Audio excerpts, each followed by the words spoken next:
Hi, I'm Gina Chavez. I'm a musician from Austin, Texas. I sing bilingual Latin folk pop. Kind of bridges the gap between introspective songwriter and Latin dance band.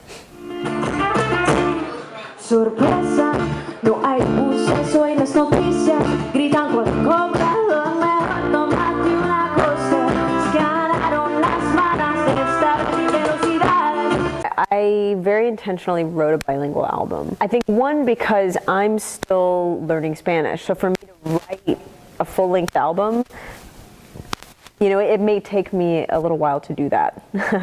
I'm still going to have to get to a place where I have a mastery of the Spanish language, which at the moment, you know, I'm on my way, but I'm not there yet.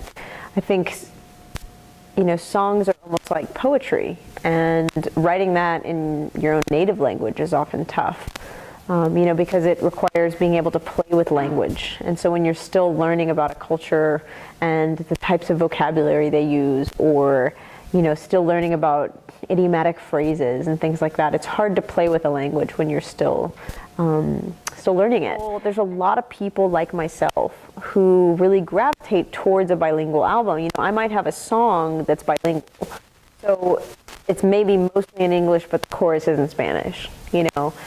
I think people really enjoy that they can, you know, a lot of English-speaking audiences, for instance, like, they might love Latin music, but most of the time they have no idea what's happening in the song. You know, so they come up to me afterwards and they say, oh, you know, your music makes me want to learn Spanish.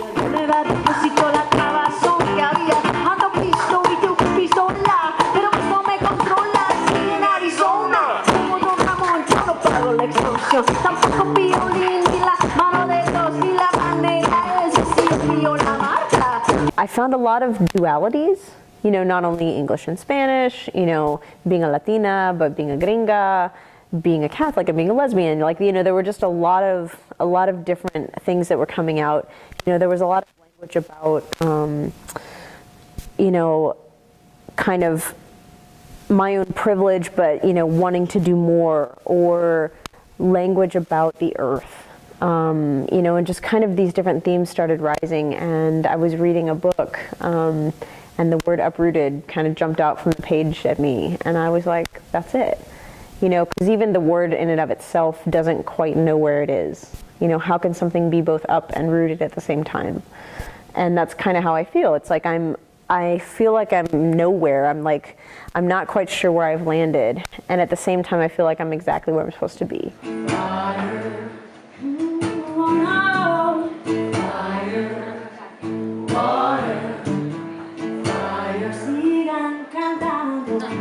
I very much feel strongly about my music meaning something. You know, does every song have to be, you know, earth-shattering? No.